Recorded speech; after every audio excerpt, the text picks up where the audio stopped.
Naam, asante. Tunaendelea na taarifa ya habari kutoka Channel 10 Plus.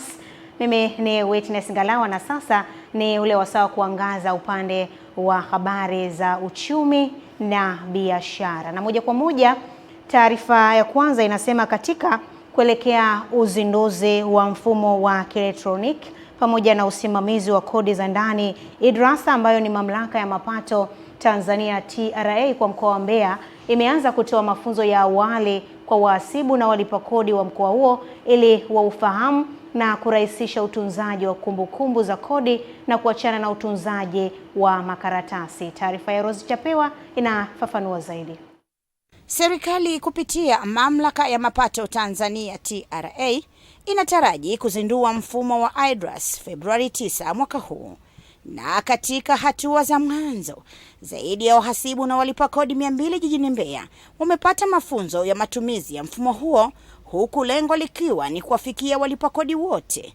Meneja wa TRA mkoa wa Mbeya Musibu Shaban anasema mfumo huo una faida nyingi kwa mlipa kodi na TRA. Faida za mfumo huu, cha kwanza kabisa unakwenda kumrahisishia mlipa kodi hasa kwenye masuala ya usajili, kwenye masuala ya kupata huduma mbalimbali za mamlaka ya mapato Tanzania. Lakini pia mfumo huu unakwenda kusaidia mamlaka ya mapato Tanzania kwenye kuongeza wigo wa kodi, kwa sababu mfumo huu unakwenda kuwezesha kuunganisha na mifumo mingine au taasisi zingine za serikali. Mamlaka ya mapato kama chombo muhimu cha ukusanyaji wa kodi katika taifa, na sisi tunataka kwenda na kasi ya dunia kupeleka mambo yawe rahisi na pia watu waweze kupunguza gharama za ulipaji kodi. Nimezungumza na baadhi ya washiriki wa mafunzo haya. Wanasema uzinduzi wa mfumo huo utaondoa changamoto mbalimbali za kikodi. Tunapunguza ule ulazima wa mtu kutoka ofisini kwenda kuitembelea mamlaka remotely ofisini.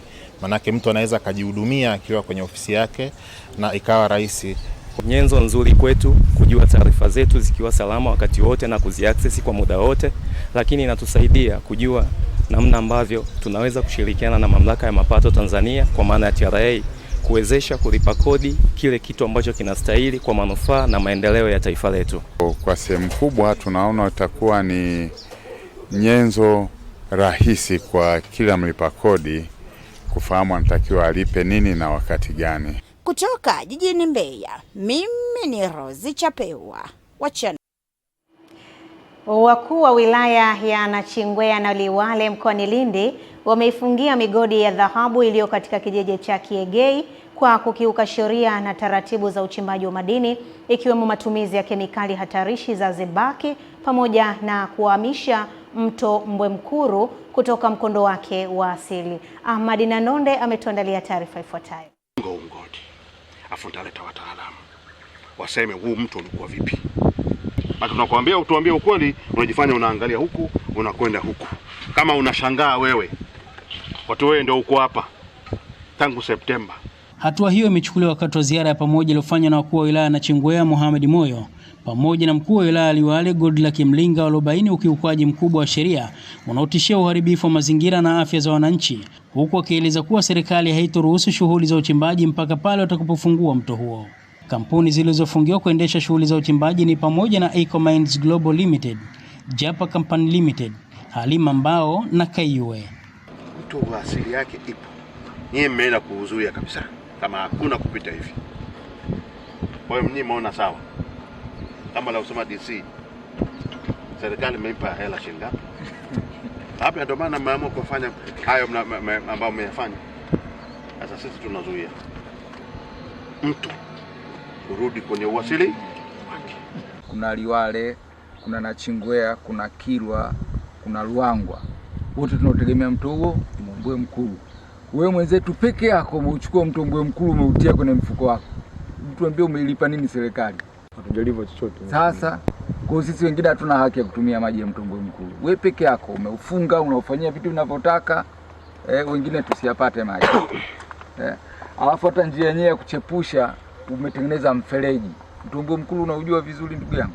Baadhi ya watumishi wakiwemo wamiliki wa kampuni hizo wamekiri kuhusika na makosa hayo na kuahidi kufanya marekebisho ndani ya wiki 2 ili kuruhusiwa kuendelea na shughuli za uzalishaji kwa kufuata taratibu zilizowekwa kisheria. Hata wale wakati wanajenga nilileta mgogoro, GPS ikisoma Alima Saidi Mbao ya kutoka madini inasoma, na ndio maana ikaweka mipaka pale. Tulikuwa tunatembea na viongozi wa serikali ya kijiji, inasoma Alima Saidi Mbao. Sasa leo inakuwaje eneo lililokisoma Alima Saidi Mbao kwenye GPS hiyo na madini linasoma eneo la mtu mwingine?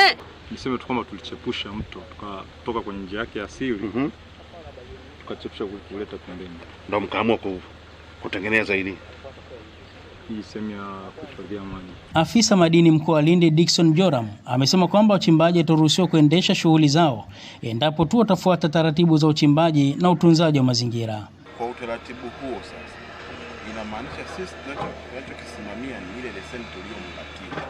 Kwa yeye anatakiwa kufanya popote anapokwenda kuchimba azingatie mipaka ya leseni yake. Ahmad Nandonde, Channel 10.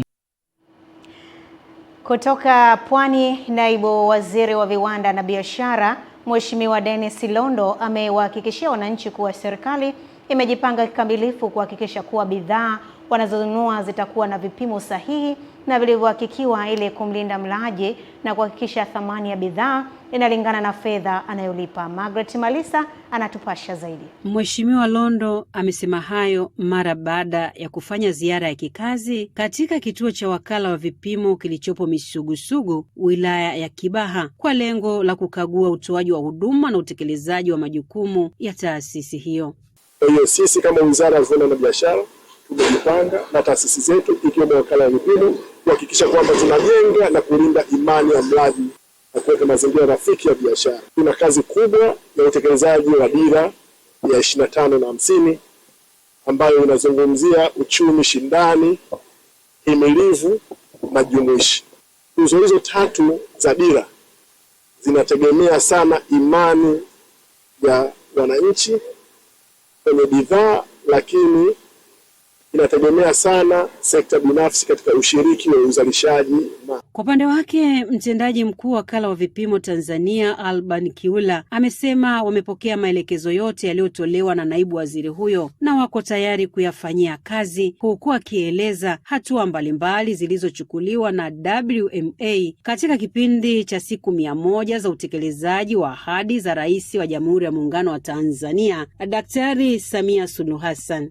Kwenye siku hizi 100 za Mheshimiwa mpendwa Rais wetu Dr. Samia Suluhu Hassan, tumemweleza Mheshimiwa Naibu Waziri kwamba tulifanikiwa kusaini makubaliano na wenzetu wa wakala wa vipimo Zambia. Kwa upande wa makubaliano yale, sisi kama Watanzania tuna fursa kubwa.